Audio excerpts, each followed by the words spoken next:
사건은 겉으로 보이는 것만이 전부일까요? 오늘도 이슈로 세상을 읽습니다. 이슈로 보는 세상입니다.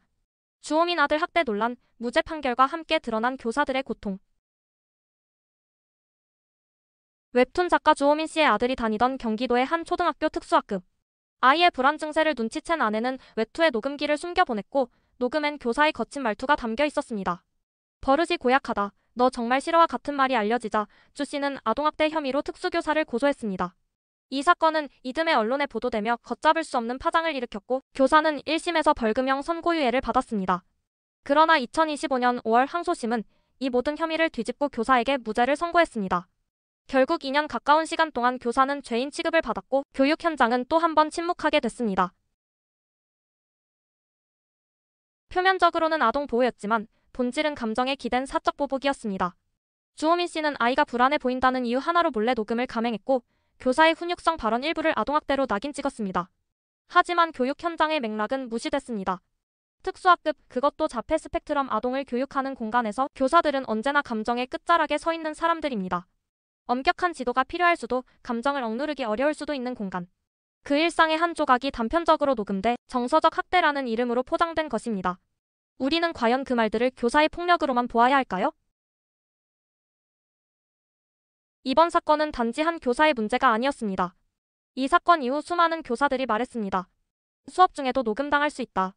한마디가 퇴직으로 이어질 수 있다. 아이보다 부모가 무섭다. 특히 서희초 교사 사망 사건 이후 한국 사회는 교사의 비극 앞에서 눈물을 흘렸지만 정작 문제의 뿌리는 건드리지 않았습니다.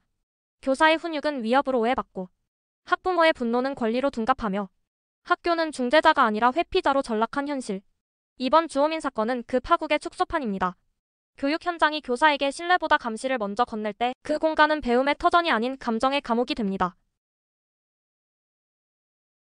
항소심 무죄 이후 네티즌들 사이에선 비판의 방향이 명확해졌습니다. 결국 무죄인데 교사를 사회적으로 매장한 거네. 자폐아 부모도 조심해야 한다. 교사도 인간이다. 주호민 지은 죄는 없지만 저지른 영향은 크다.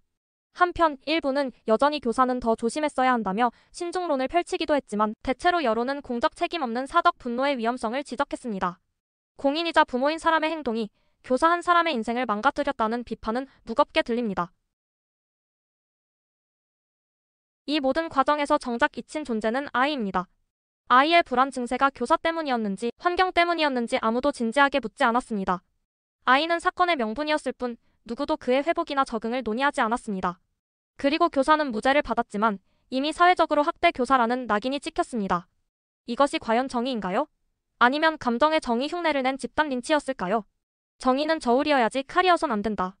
우리가 휘두른 그 칼은 아이를 위했을까요? 아니면 우리 자신의 분노를 해소하려는 도구였을까요?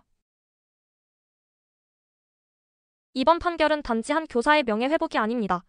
이는 수많은 교사들에게 보내는 늦은 사과이자 작은 위로입니다. 주호민 씨는 교육 전문가가 아닙니다. 부모로서 아이를 걱정할 순 있어도 그 걱정이 곧 정의는 아닙니다. 그가 공론장을 자극했고 여론이 교사를 향해 몰려갔으며 결과적으로 무죄가 밝혀진 이 사태는 교육 현장의 가장 큰 리스크는 교사 자신이 아니다라는 사실을 다시금 일깨워줍니다. 이제 우리 사회는 질문해야 합니다. 교사는 누구를 가르치고 누구를 두려워해야 하는가? 그리고 아이를 진짜 위하는 길은 무엇인가? 분노는 순간이지만 신뢰는 과정입니다. 우리는 그 과정을 감정으로 망가뜨리지 않았는가 돌아볼 때입니다.